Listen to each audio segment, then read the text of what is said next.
Hi everybody. Today we're going to go through and look how parametric equations can be used for conic sections. So the other day we did parametric equations with vectors, and today we're going to do conic sections. We will not be doing hyperbola. It just doesn't work well. So we're going to do parabolas, circles, and ellipses.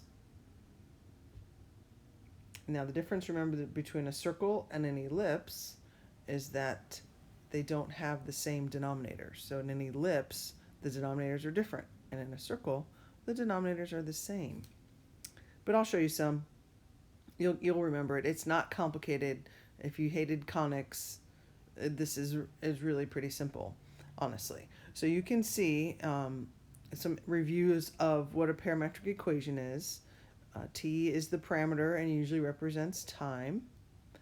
The parameter is an independent variable, meaning it does not rely on x or y. It's completely its own self, and it's used to express the coordinates of a variable point depending on its function. So like I said, in this case, it's movement, and t is your time and t is your parameter. So we're going to find the rectangular equation of this curve, and then we're going to graph it. We're also going to use arrows on it to indicate the orientation, so to sort of show the direction in which the particle is moving on the conic itself. That's what this last part is for. This last little part is to help you understand the direction in which it goes. So this one goes from left to right. The x equals t is just how we would do any parametric equation, and you can see that we have t squared. We have one variable that's squared, so it is a parabola. And when you graph a parabola, use your calculator. You might as well, but when you graph a parabola, we want to put it in the form with the completing the square. I don't know why. We could just use the calculator. This is so different now that you can use your calculator all the time. So I'm just going to go through and complete the square real quick for those of you that want to do it just as a review. Put it in your calculator and draw the graph. Now remember, when you put this in your calculator, you have to be mindful that you have to substitute out the t, and put in the x. So we would have y equals negative x squared minus 6x plus 2. So we're going to complete this square. We're going to move everything out of the way, so this number basically is in the way for completing the square. So I'll move it over here. Y minus 2 is equal to negative x squared minus 6x. Now we can't complete the square with a negative, so I'm going to factor out the negative, and we'll complete the square inside the parentheses. Did not give myself space on the left, so I'll put it out front. Half of 6 is 3. 3 squared is 9. So on this side we add 9, but remember you got to multiply it by that little negative sign. So over here we're going to subtract 9. So now we end up with y minus 11 is equal to the opposite, and then you do the letter, the first sign, the number you squared. Now, like I said, completing the square is optional, but it does help you because it will tell you the vertex. You could search the calculator to find the vertex. Just search the table. Please do not trace on the screen. That's not as good. It's not as exact. It's actually better to look at the table. So our vertex is opposite, opposite. So our vertex is negative 3, 11. Now, because the original parabola has a negative sign out front, it does open down.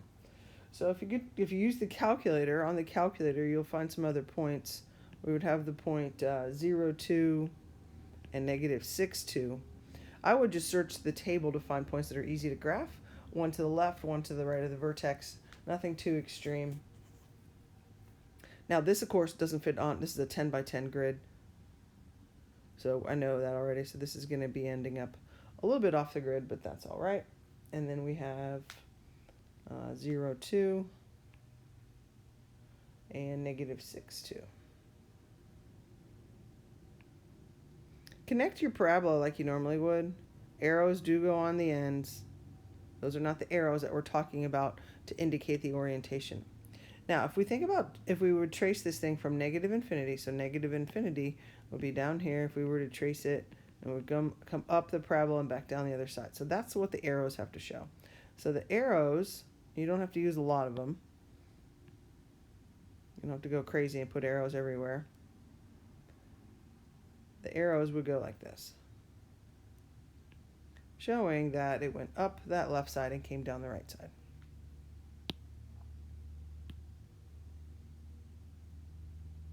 Now for number 2, it doesn't seem like there's any connection between what we have. It's really awkward looking. So we're going to bring back a trig identity, just one.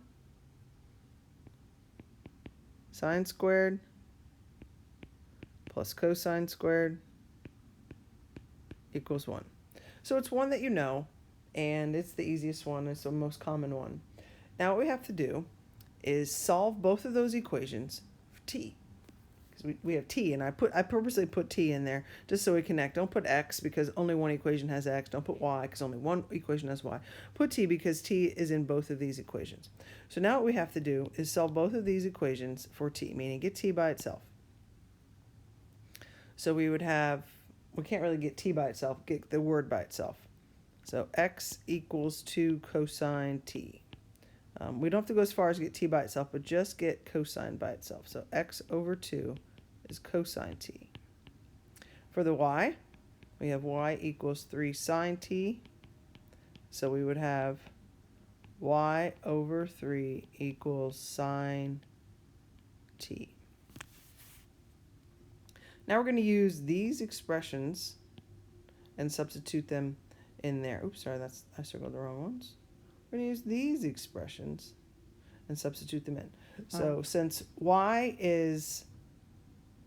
goes with sine, and it doesn't matter if you do cosine squared or sine squared, the order really doesn't matter. So we're going to have y over 3 quantity squared plus x over 2 quantity squared equals 1.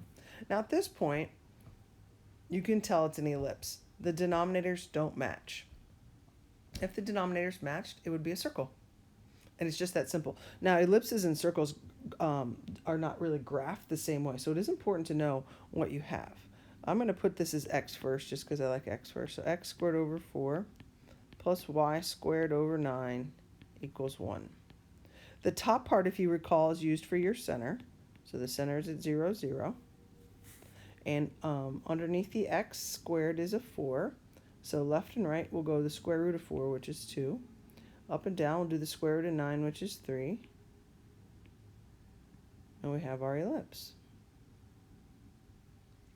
Now as far as the arrowheads go, it says 0 to 2t, or 2 pi. So 0 to 2 pi would mean we would travel in this direction. So that's what our arrows should look like. Again, you do not have to go crazy and put arrows everywhere. A couple arrows is fine. You can put one in each quadrant if you like, but it's really just to show the direction. Now we're going to go the other way. Now you have an example of a parabola right here. And you can see it's x equals t, and then you just say negative infinity to infinity for t. And you don't use equal signs. Struggling with this. So here so we know this is a parabola. So we know that we would say x equals t. And then you would take out the x and put in the t. Y equals 2t squared minus 5t. And then you have to do that t lives between negative infinity and infinity. And that's it. So that's how easy a parabola would be to switch it back to rectangular. Now, circle and ellipse are a little bit different. We kind of have to think through that process we just did, but we have to do it backwards. So we want it to end up being x equals a number cosine t. This is what we want it to look like. And y equals a number sine t. Even if the number is 1 or not there, we've got to have that expression written that way. So what we're going to do is we're going to get this thing to equal 1. We're kind of going to go backwards, so we ended up with it equaling 1 up here. So just divide everything by 36. And then remember, x squared really goes with cosine squared. Y squared really goes with sine squared, because now we have cosine squared plus sine squared equals 1. So once you have it looking like the trig identity, then you can substitute it back for cosine and sine squared. So what this means is x squared over 36 is equal to cosine squared, y squared over 36 is equal to sine squared. Now this would be an example of a circle, because they have the same number, just so you can see what a circle looks like. That's the only difference. Same number, different number. There's an ellipse. Take the square root of both sides, so we get x over 6 equals cosine t. Y over 6 equals sine t. And then, of course, you have to solve for x or solve for y, which is pretty simple. You just cross multiply. So we get x equals 6 cosine t. Y equals 6 sine t. And then we know we have to go between 0 and 2 pi. So t is allowed to be 0, allowed to be 2 pi. With the infinities, you can put a line under these if you want to, but they really can't ever be infinity, so it's why it's not that way. And that's it. Now your assignment is the exact same, 2 graphs, 2 equations. This is 4 problems, and then we'll finish this up on Friday. There's really just 3 sections to this.